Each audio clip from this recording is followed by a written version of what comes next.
Morning friends, आप सभी का श्री श्याम एजुकेशन ग्रुप चंदवाजी में स्वागत है। आज हम बीएससी पार्ट थर्ड ईयर की फिजिक्स के बारे में बात करेंगे और पहले हम इसलिए ऑनलाइन क्लासों में आपसे आज रूबरू हुए हैं, तो सबसे पहले हम आप इंट्रोडक्शन बताएंगे, कौन कौन सी बुकें चलती हैं, कितना मार्क्स रखती हैं, किस प्रकार से आपको कौन कौन से बुक्स कितने मार्क्स के होंगे, कितने यूनिटें होंगी, आज हम सभी डिस्कस करेंगे। तो आज तो पहली क्लास है, हम बेसिक से स्टार्ट करते हैं, जो कि आप आज तक 12th क्लास में, 11th में, फर्स्ट ईयर में जो आपने पढ़ा होगा, तो आज हम उसके बारे में बात करते हैं बिल्कुल बेसिक से। तो बोर्ड की तरफ ध्यान दें। जैसे कि आपको पता होगा, आज हम बीएससी थर्ड फिजिक्स की बात करें तो फिजिक्स में 3 पेपर चलते हैं। पहला है क्वांटम फिजिक्स, क्वांटम भौतिक, सेकेंड नाभिकीय भौतिक, न्यूक्लियर फिजिक्स। थर्ड हम बात करें ठोस अवस्था भौतिक, सॉलिड स्टेट फिजिक्स। तो जैसा कि आपको पता है, बीएससी पार्ट थर्ड में सेकेंड ईयर की तरह ही 3 पेपर चलते हैं। पहला है क्वांटम भौतिकी, दूसरा है नाभिकीय भौतिकी और तीसरा है ठोस अवस्था भौतिकी। पेपर के नंबर की बात करें तो ये 33 नंबर, 33 नंबर और 34 नंबर। तो हम बात करें 100 नंबर का आपका क्या होगा पेपर। आगे हम और डिस्कस करें तो 33 नंबर में हमें 4 यूनिटों में डिवाइड करना है।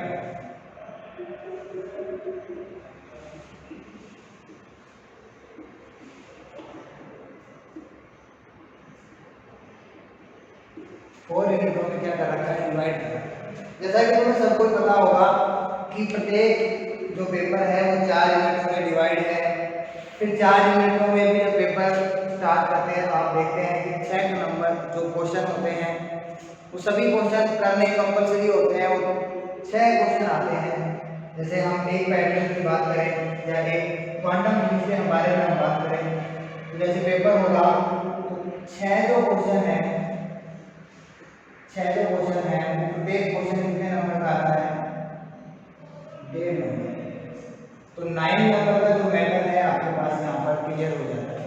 फिर तो यूनिट नंबर फर्स्ट है, यूनिट फर्स्ट का क्वेश्चन नंबर ए भाग, ब भाग, तो ये ए भाग है वो क्वेश्चन नंबर 4 का ए भाग आई के आसपास अथवा एसी का जो आपका मिलता है वो भी कितने का आता है,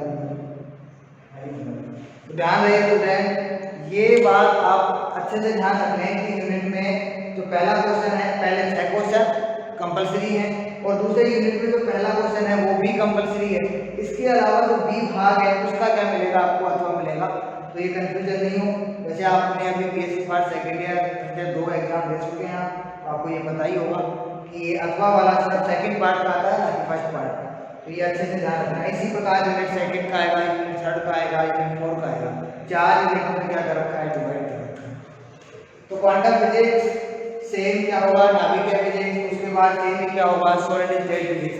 तो आज हम बात करते हैं बेसिक से स्टार्ट उठाते हैं और हम आज क्वांटम फिजिक्स के बारे में आपको बताते हैं।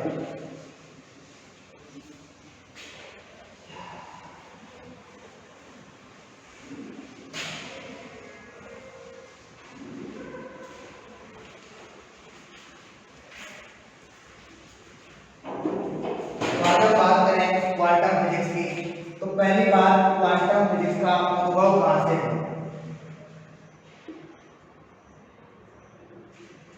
एक बात मैं और बता देता हूं आपको, एक फिजिक्स और चलती है चिरसम्मत फिजिक्स, जिसको चिरसम्मत भौतिकी बोलते हैं, क्लासिकल फिजिक्स इसको कहा जाता है।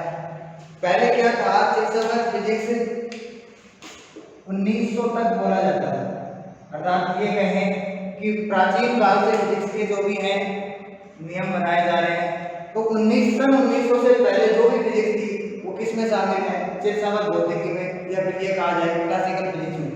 लेकिन 1900 के बाद कुछ एक्सपेरिमेंट ऐसे हुए, या 1900 में जो आपके पास चिरसमक भौतिकी थी उसमें कुछ सारे नियम ऐसे थे जो कि बहुत सारी अभिघटनाओं को या बहुत सारे जो आपके पास एक्सपेरिमेंट है उनको समझाने में क्या हो गए, असफल हो गए। तो हमें किसकी ओर देखना पड़ा, एक नई फिजिक्स के बारे में देखना पड़ा, और जिसका क्या नाम बताया गया, क्वांटम फिजिक्स। तो क्या क्या कमियां थी, क्या क्या आवश्यकता पड़ी कि हमें एक नई फिजिक्स खोजनी पड़ी, तो हम उसके बारे में क्या करते हैं बताते हैं आपको। सन 1900 से पहले हम क्या मानते थे कि जो प्रकाश है वो किस रूप में चलता था, तरंग रूप, अर्थात प्रकाश की सिर्फ एक ही प्रकृति थी, वो कौन सी, तरंग, वेव पैकेट के रूप में जो चलता है उसी को हम क्या मानते थे। अर्थात 1900 से पहले जो भी हमारे पास नियम थे या जो भी हमारे पास घटनाएं थी वो सारे किसके आधार पर समझाए जाते थे, तरंग सिद्धांत के आधार पर या तरंग रूप में समझाए जाते थे। लेकिन बहुत सारे अभिक्रियाएं जो मैं अभी आगे आपको मैं बताऊंगा कि क्वांटम भौतिकी का उद्भव, तो जो टॉपिक आएगा वो क्या है अभी बताऊंगा मैं आपको। तो प्रकाश तरंग रूप में ही क्या था, विद्वान था, कहां पर, सन 1900 तक। अब हम बात करें 1900 में एक वैज्ञानिक आए थे, कौन से, मैक्स प्लांक, नाम तो सभी ने सुना ही होगा, मैक्स प्लांक। और मैक्स प्लांक ने क्या बताया था कि जैसे हम बात करें फिजिक्स की, तो जो तरंग रूप है वो तरंग रूप ना होकर एक और भी हम ऊर्जा का रूप बता सकते हैं। अर्थात एक नया नाम दिया था उसने, फोटोन।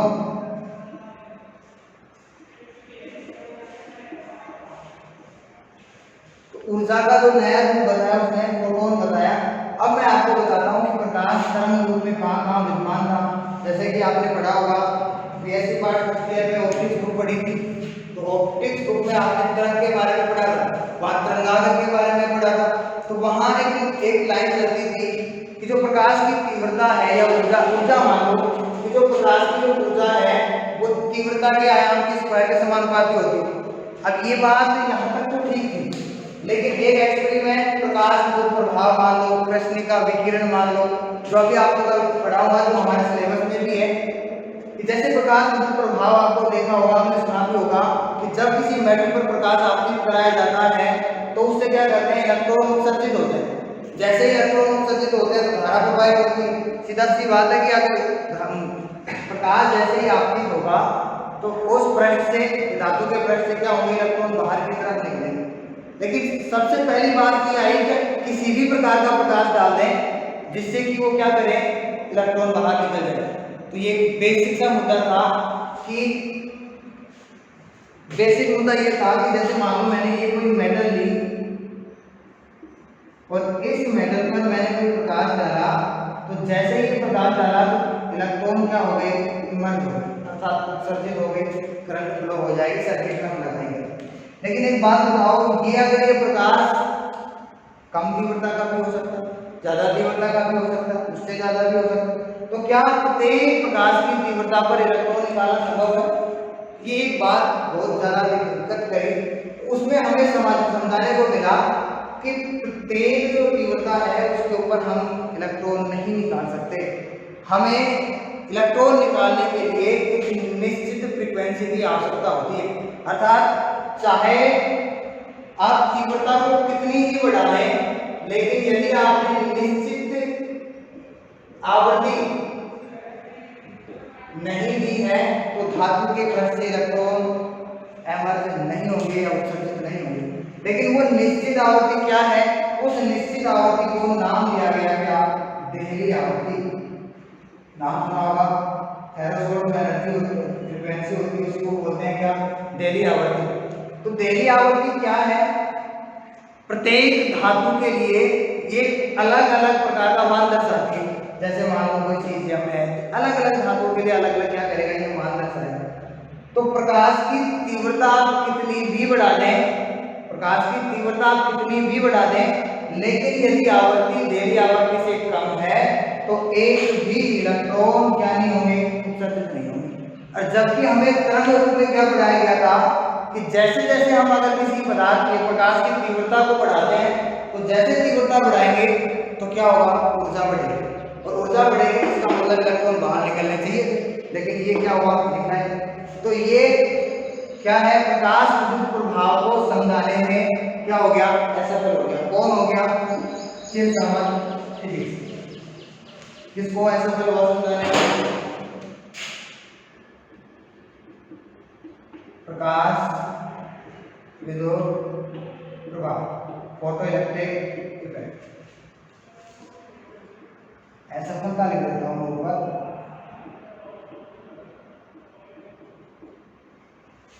प्रकाश विद्युत प्रभाव को नहीं समझा पाए।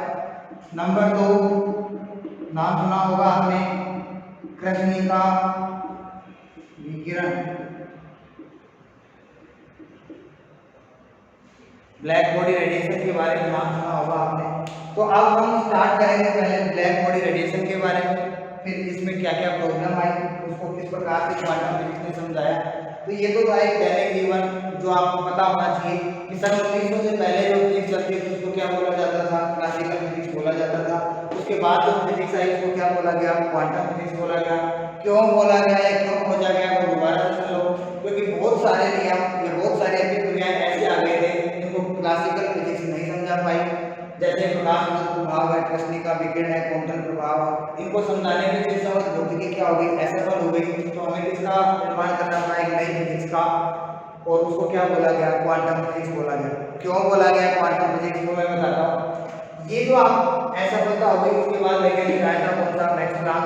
मैक्स प्लांक ने क्या बताया, एनर्जी को फोटोन के रूप में बताया, अर्थात एनर्जी सतत ना मिलकर क्या मिलती है, क्वांटा के रूप में विभक्त मिलती है, क्वांटा, 2 क्वांटा, 3 क्वांटा, 4 क्वांटा। या हम आगे बात करें उसको हम क्या कर सकते हैं, बंडल के रूप में बोला जा सकता है।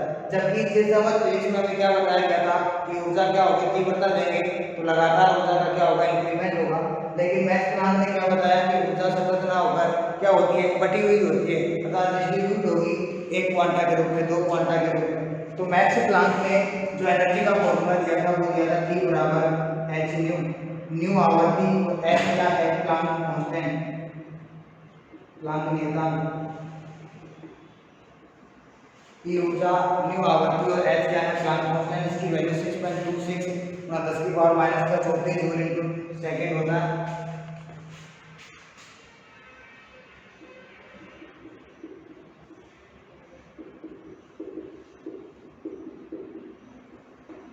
तो ध्यान रखना ये प्लांक कांस्टेंट है। तो बताया किसने, प्लांक ने क्या बताया कि ऊर्जा किसके रूप में होती है, क्वांटा के रूप में। उसी के नाम पर क्या बढ़ गया, क्वांटम फिजिक्स का उद्भव हो गया। तो अब आपको समझ में आ गया होगा शायद कि क्लासिकल फिजिक्स सभी बातों को समझाने में असफल थी, जैसे कि प्रकाश विद्युत प्रभाव, कृष्णिका विकिरण। थर्ड में ऑप्शन लिख देता हूँ, जो थर्ड नंबर एग्जाम्पल देता हूँ आपको, क्वांटम प्रभाव, जो कि आपने बीएससी पार्ट सेकेंड ईयर में पढ़ा होगा। लेकिन ये बीएससी पार्ट सेकेंड ईयर में जो क्वांटम प्रभाव था ये अलग प्रकार का था, यहाँ एक अलग प्रकार से आपको समझाएंगे। हालांकि आपको अंदाजा अंतर तो नहीं मिलेगा देखने को, लेकिन ये जो होगा ये एकदम बेसिक रूप से क्वांटम होगा। और वो क्या था, वहाँ पर आपने क्वांटम जो क्वांटम प्रभाव का था वो एज ए रिएक्शन पढ़ा था, रिएक्शन पर किस प्रकार से अभिप्राय करता है, किस प्रकार से लागू होता है।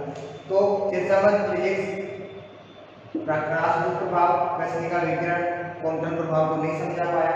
इनको समझाने के लिए ऊर्जा को विविध मानना पड़ा। मैक्स प्लांक ने बताया E बराबर h, अर्थात ऊर्जा क्वांटा के रूप में बटी होती है या 1 गुना 2 गुना 3 गुना इस प्रकार से होती है, सतत ना होगा, विविध रूप से होती है, इसलिए इसको क्या बोला गया, क्वांटम फिजिक्स के नाम से जाना गया। तो हम आप क्वांटम फिजिक्स की बात करते हैं। पहले सबसे पहले कृष्णिका विकिरण।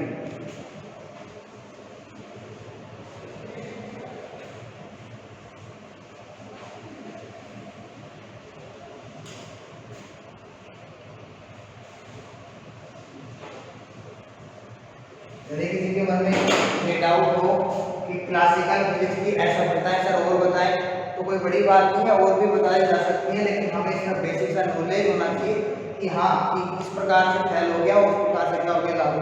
अन्यथा मैं अभी आपको एक आपका एग्जाम्पल और दे देता हूँ मैं, कि जैसे मान लो ये कोई मेटल है, यहाँ हम बात कर रहे हैं किसी से संबंधित, यहाँ ये क्या है, वही मेटल है, ये क्या है, कोई धातु का टुकड़ा है, ये भी क्या है, धातु का टुकड़ा। अब जैसे ही हम क्या करेंगे, इसके ऊपर प्रकाश आपतित करेंगे, इलेक्ट्रॉन क्या होंगे, इन्वर्ट होंगे। प्रकाश आपतित करेंगे तो इसकी जो एनर्जी है या ऊर्जा है वो क्या होगी, बढ़ेगी। ठीक है। अब एक बात ध्यान रखना, चिरसंवत फिजिक्स जो है वो तरंग रूप को बताती है, इसको बताती है तरंग रूप को। तो आपने ये नाम और सुना होगा तरंगाग्र, इसको वेवफ्रंट के नाम से जानते हैं। आपने देखा कि होगा तरंगाग्र को पीएससी पार्ट में ऑप्टिक्स में चलता है। जैसे हम कोई शांत पानी है और शांत पानी में हम पत्थर फेंकते हैं तो उसके चारों तरफ क्या बन जाते हैं, गोल गोल बवंडर से बन जाते हैं और आगे की तरफ बढ़ जाते हैं। अब ध्यान देना, हमको सेंटर ऑफ पॉइंट की बात करें, जैसे हमने यहाँ पत्थर डाला तो उसके चारों तरफ क्या होंगे, गोल से आगे बवंडर के रूप में जाएंगे, तो वो क्या होंगे, तरंगाग्र होंगे। फिर मैं बात कर रहा हूँ कि इस मूल बिंदु से, जैसे कोई तरंगाग्र हम 5 मीटर की बात करें या 2 मीटर दूरी पर बात करें, तो यहाँ से कोई तरंगाग्र निकलकर 2 मीटर की दूरी पर जा रहा है तो टाइम लगेगा 101% है, तो टाइम तो क्या होगा, लगेगा। तो हम यही बात यहाँ पर करेंगे कि जैसे ही हम इसके ऊपर प्रकाश डालेंगे, तो जैसे हम प्रकाश डालेंगे तो प्रकाश डालते ही इसके पहले क्या होगा, धातु पर आपतित होगा, तो धातु उस प्रकाश को क्या करेगी, अवशोषित करेगी, और फिर अवशोषित करेगी इस रूप में, तरंग रूप में। तरंग रूप में करेगी तो धीरे धीरे धीरे धीरे क्या होगा, आगे की तरफ बढ़ेगा। और जो आपकी इलेक्ट्रॉन है, वो आपकी क्या है, इलेक्ट्रॉन, वो निकलने में क्या लगेगा, टाइम लगेगा। ये आपको पता होगा कि जैसे ये सेंटर ऑफ पॉइंट है और ये आपका मैक्सिमम वाला सिरा है, तो यहाँ से यदि प्रकाश डालेंगे तो यहाँ से यहाँ तक पहुँचने में टाइम तो लगेगा, क्योंकि हम प्रकाश को किस में भेज रहे हैं, वेव फ्रंट के रूप में भेज रहे हैं, अर्थात तरंगाग्र के रूप में भेज रहे हैं। लेकिन एक्सपेरिमेंट के आधार पर हमें क्या पता चला कि जैसे ही प्रकाश किसी धातु की पृष्ठ पर आपतित होता है तो तुरंत क्या निकल जाते हैं, इलेक्ट्रॉन निकल जाते हैं। अब तुरंत इलेक्ट्रॉन निकल गए, इसका मतलब यहाँ समय पर स्थिरता हुई, टाइम तो लगा ही, और यहाँ क्या लगा, टाइम लगा। तो एक तरीके की बात बताओ, यदि प्रकाश सिर्फ एक ही प्रकृति की हम बात करें, वो इसमें तरंग में हो, तो यहाँ पे भी टाइम लगना चाहिए था, लेकिन ऐसा नहीं हुआ। जैसे ही प्रकाश आपने डाला, कंडीशन एक थी, कौन सी, निश्चित आवृत्ति से क्या होना चाहिए, अधिक आवृत्ति का प्रकाश होना चाहिए।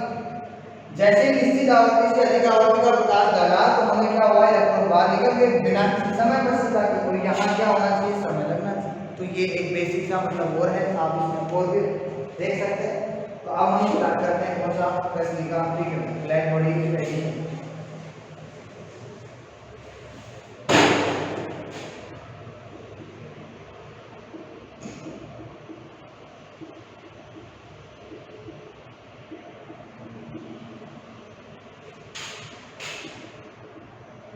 बकर वो ले लेते हैं, साथ में जो गरम बकर है वो भी बना दिया जाएगा इसका। अब हम बात करते हैं ब्लैक बॉडी रेडिएशन का। इसमें देखो 2-4 नाम आएंगे, आदर्श कृष्णिका,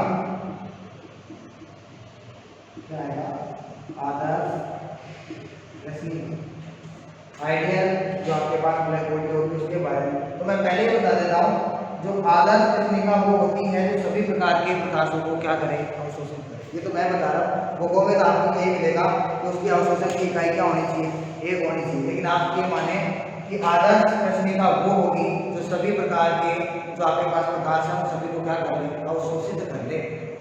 अवशोषण की जो आपकी दर होगी वो कितनी होनी चाहिए, एक होनी चाहिए। तो ब्लैक बॉडी रेडिएशन क्या है, मैंने कोई धातु का टुकड़ा लिया, ध्यान देना, धातु का टुकड़ा लिया, खोखला होना चाहिए, ठीक है, और इसके अंदर वाले पृष्ठ पर मैंने क्या कर दी, पॉलिश कर दी।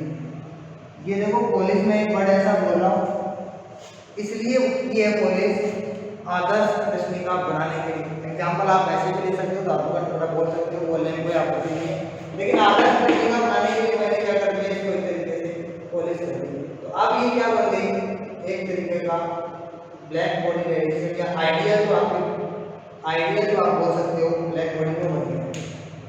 और इसको मैंने क्या किया, नियत ताप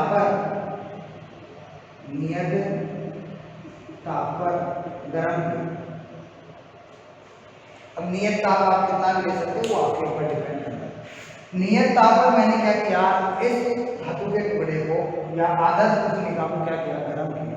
जैसे ही इस आदर्श कृष्णिका को मैंने गर्म किया फिक्स टेम्परेचर पर, जैसे मान लो 100 डिग्री 200 डिग्री सेंटीग्रेड पर जो भी है, तो इसमें क्या होंगे, ये ताप अवशोषित करेगी और ताप अवशोषित करने के बाद ये विकिरणें उत्सर्जित करना क्या करेगी, प्रारंभ करेगी। और जैसे ही विकिरणें अवशोषित होंगी, उत्सर्जित होंगी, तो वो क्या करेंगे, इसमें चक्कर करना प्रारंभ करेंगे। ध्यान रखना ये कोई हल्का सा छिद्र है जिसको कोटर बोला जाता है। ध्यान रखना, कंफ्यूजन मत होना, थ्योरी में मैं लिखवाऊंगा तो सब कुछ बताऊंगा आपको, लेकिन मैं सिर्फ इतना सा बता रहा हूँ। तो जैसे ही नियत ताप पर गर्म हम करते हैं, जैसे ही गर्म करेंगे तो ये रेडिएशन क्या करेगा, एवर्ट करेगा।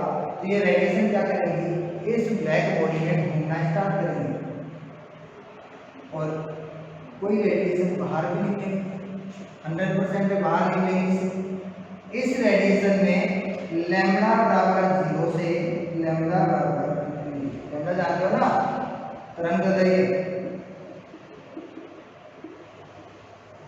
तो जब किसी आदर्श कृष्णिका को गर्म किया जाता है किसी नियत ताप पर, तो उससे क्या करती हैं, विकिरणें उत्सर्जित होती हैं। अब ध्यान रखना, ये विकिरणें आपने और पढ़ रखा होगा, विद्युत चुंबकीय विकिरणें पढ़ रखा होगा ना, अरे नाम तो सुन लिया होगा इनका,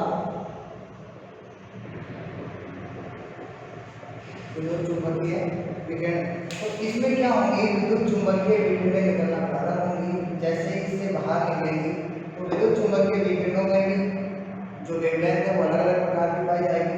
तो यहाँ भी लैम्डा बराबर 0 से लैम्डा बराबर इन्फिनिटी के बीच की क्या होंगी, तरंगें होंगी आपके पास। इस तरंग को एक और बात बता देता हूँ मैं, श्वेत विकिरण बोला जा सकता है। क्या बोला जा सकता है, श्वेत विकिरण। अब श्वेत विकिरण का मतलब आप ये बस समझ लेना कि श्वेत विकिरण कोई व्हाइट कलर का वो होगा, सिर्फ इतना सा है कि ये निकलने वाली 0 से लेके क्या होंगे, इन्फिनिटी वेव तरंगदैर्घ्य के रूप में होंगे। अब हम बात करें इसमें लिखवाने की बात करें तो सीधी सी मतलब यही होगा कि जब हम कृष्णिका विकिरण को या ब्लैक बॉडी रेडिएशन में से किसी धातु के टुकड़े को नियत ताप पर गर्म करते हैं, तो जैसे ही नियत ताप पर गर्म करेंगे इससे क्या होंगी, विकिरणें निकलना प्रारंभ होंगी। ये विकिरणें इस पदार्थ से या इस कोटर से निकलकर यहाँ से बाहर निकलेंगी। इस निकले हुए भाग में लैम्डा बराबर 0 से लैम्डा बराबर इन्फिनिटी के बीच में क्या होंगे, आपके पास वेवलेंथ की क्या होंगी, तरंगें होंगी। यहाँ से वेवलेंथ निकल गई। अब हम बात करें इसमें आगे की, तो इसके आधार पर क्या क्या एक्सपेरिमेंट हुए और क्या क्या बताया गया वो देखिएगा। नियत ताप पर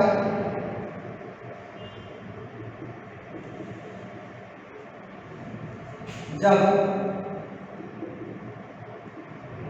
किसी आदर्श कृष्णिका को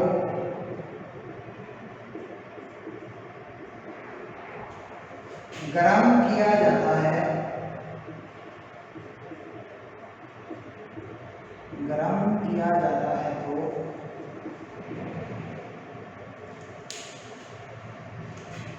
तो इससे लैम्डा बराबर 0 से लैम्डा बराबर इन्फिनिटी तक विकिरणें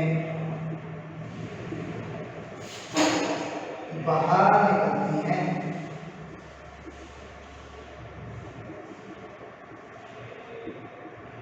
ठीक है, इसमें आदर्श कृष्णिका की बात करें तो आदर्श कृष्णिका की डेफिनेशन में वो लिख देता हूं, आदर्श कृष्णिका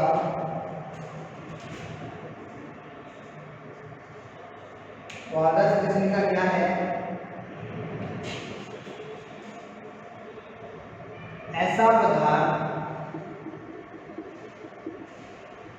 जो सभी प्रकार के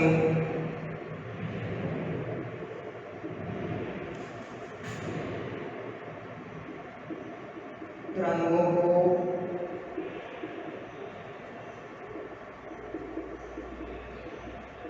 अवशोषित करता हो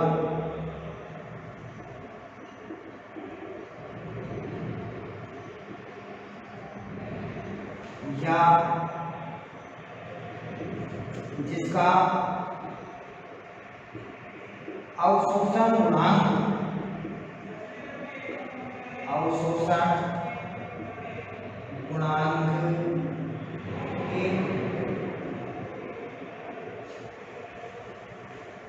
ध्यान देना। आदर्श कृष्णिका का मतलब क्या है? ऐसा पदार्थ सभी प्रकार के तत्वों को अवशोषित करता हो या जिसका अवशोषण गुणांक 1 हो, आदर्श कृष्णिका कहलाती है। जब किसी आदर्श कृष्णिका को नियत ताप पर हम गर्म करते हैं तो उसको विभिन्न प्रकार की क्या निकलती हैं? वेव फ्रंट निकलती हैं। जीरो लैम्डा बराबर 0 से लैम्डा बराबर इन्फिनिटी के बीच में क्या निकलती हैं? तरंगें निकलती हैं।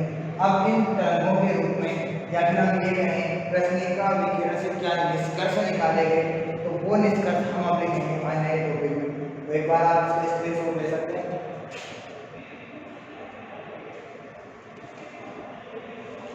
अब हम बात करेंगे इसके बारे में।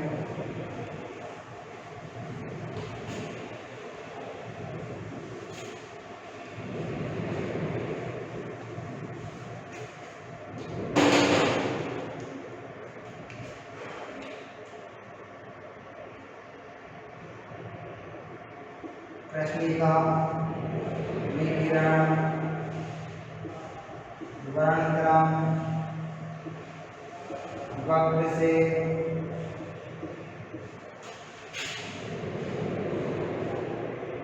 निष्कर्ष। तो हम निष्कर्ष की बात करें तो निष्कर्ष में हमें पहला निष्कर्ष मिलता है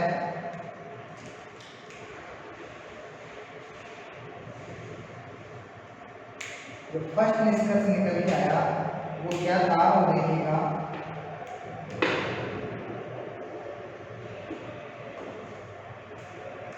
जैसे हमने अभी देखा था, यहाँ मैं थोड़ा एक्सप्लेनेशन के लिए यहाँ बता देता हूँ, आप उसको नोट नहीं करेंगे। जैसे आपने ब्लैक बॉडी रेडिएशन देखा था, इस ब्लैक बॉडी रेडिएशन में आपने देखा कि बाहर आप नहीं बनाएंगे, आपने बना लिया है।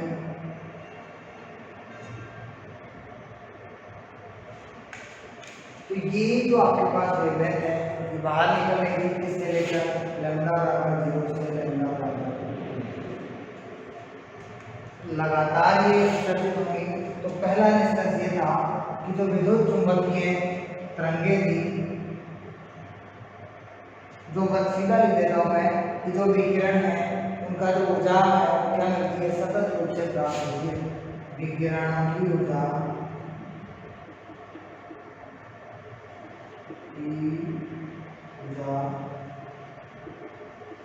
सतत रूप से प्राप्त होती है। कैसे? अब ये हम डायग्राम बना रहे हैं, उस डायग्राम में आप देखना। नंबर हम 2 की बात करें या फिर हम वर्णक्रम वक्र की हम बात कर लें तो जो ये वक्र मिलेगा इससे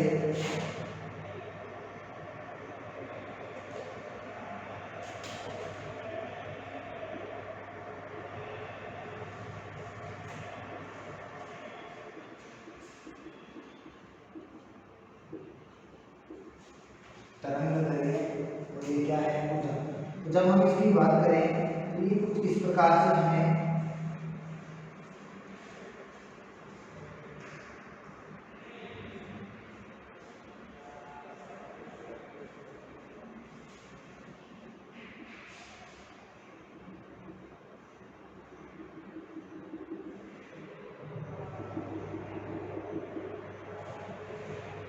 वर्णक्रम की हम बात करें, वक्र की बात करें तो हमें क्या हुआ? अलग अलग टेम्परेचर पर नियत ताप का ध्यान रखना। ये जो वक्र है ये भी क्या है? नियत ताप। तो ये इसका टेम्परेचर लगभग 1500 केल्विन, सभी का क्या होगा? अलग अलग टेम्परेचर होगा।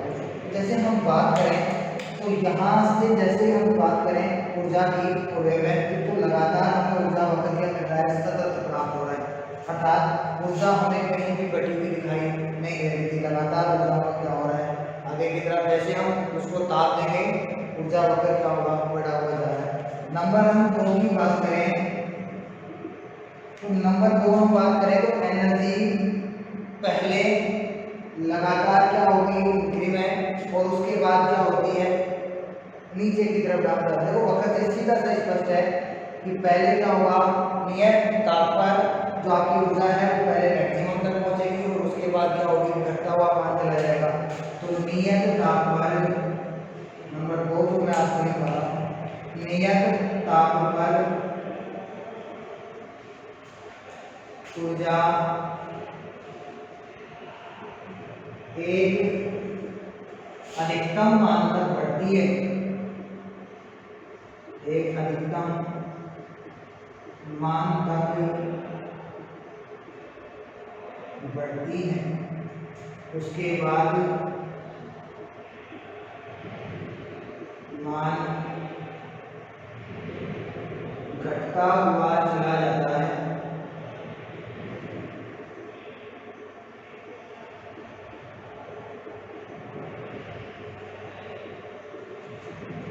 तो ध्यान रहे, फिर से मैं दोबारा बता दूं आपको कि ऊर्जा पहला नियत वक्र है, कहीं ग्राफ ब्रेक नहीं हो रहा है, इसका मतलब क्या है, सतत रूप से प्राप्त होती है। नंबर 2 की जो ऊर्जा है वो एक नियत अलग ताप, ये नियत ताप, ये नियत ताप, ये नियत ताप, ये नियत ताप, अलग अलग ताप की बात करें तो ऊर्जा पहले मैक्सिमम होगी और उसके बाद क्या हो रही है, डिक्रीजमेंट, अर्थात नीचे की तरफ जा रही है।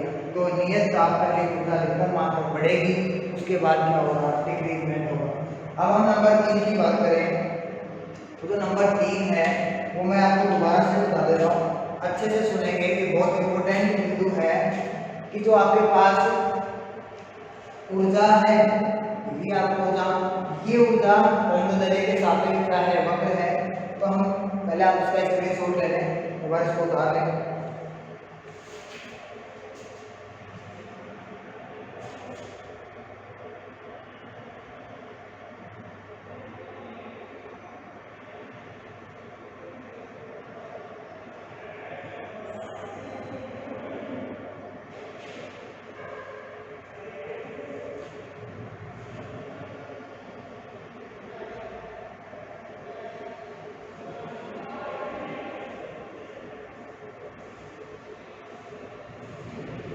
तो आ गया होगा शायद।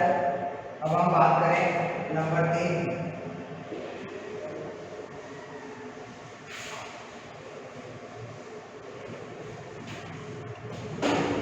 नंबर तीसरा जो हम देख रहे हैं, ध्यान अच्छे से देखना इधर, थर्ड जो पॉइंट है देखना, ऊर्जा के संदर्भ तरंग आपको दिख रहा है, तो मैक्सिमम या अधिकतम तरंग दैर्घ्य पर, अधिकतम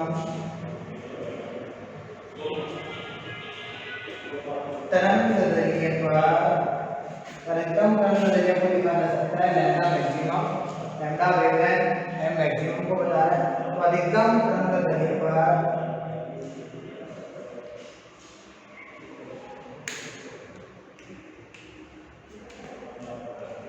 या फिर सीधा बोल सकते हो कि अधिकतम तरंग दैर्घ्य ताप T के व्युत्क्रमानुपाती होता है,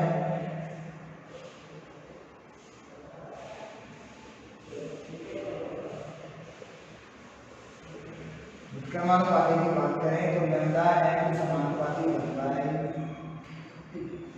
लैम्डा एम बराबर V/T, जहाँ B एक नियतांक है, जहाँ B एक नियतांक है। अधिकतम तरंग दैर्घ्य ताप T के क्या होता है, व्युत्क्रमानुपाती लैम्डा बराबर लैम्डा एम व्युत्क्रमानुपाती 1/T, V/T, तो B यहाँ क्या है। तो ध्यान रखें, पहला जो आपने पहले बताया क्रेस्निका बीकर से निकलने वाली जो विकिरणें होंगी उनकी वेवलेंथ 0 से लेकर इंफिनिटी के बीच में होंगी। नंबर अगला जो पॉइंट है वो बनाए लिखूंगा मैं अभी यहाँ पर। तो 3 पॉइंटों को आप अच्छे से देखें। विकिरणों की ऊर्जा सतत रूप से प्राप्त होती है, यह ताप ऊर्जा एक अधिकतम मान से बढ़ती हुई क्या करती है, उसके बाद घटना प्रारंभ होती है। तरंग दैर्घ्य लैम्ब्डा है, ताप T क्या होता है, विकिरण अनुपाती लैम्ब्डा है बराबर V/T। इसको मिटा देता हूँ मैं नीचे, आगे हम बात करेंगे।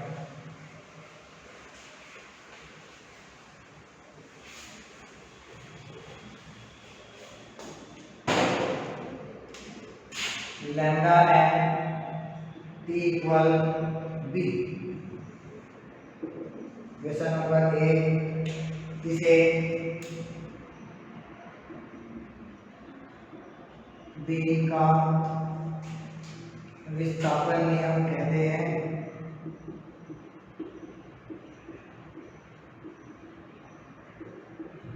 तो lambda n T equal B है, इसे क्या कहते हैं, B का विस्थापन नियम। नंबर हम 4 की बात करें तो नंबर 4 में लिखा जा सकता है कृष्णिका विकिरण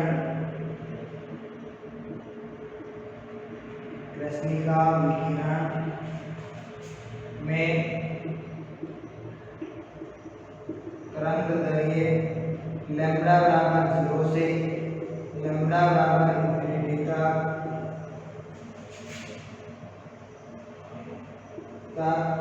की तरंग दैर्घ्य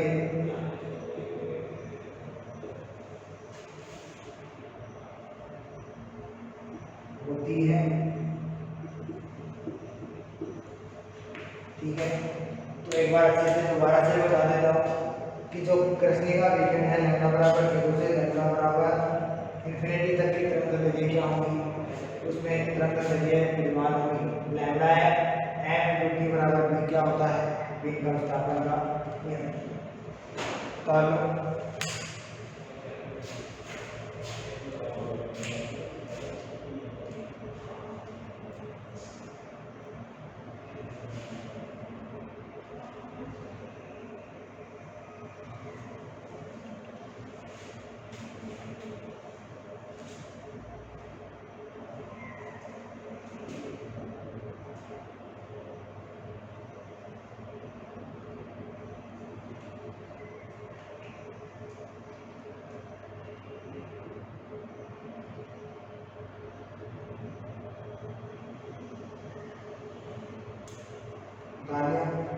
इससे आगे कर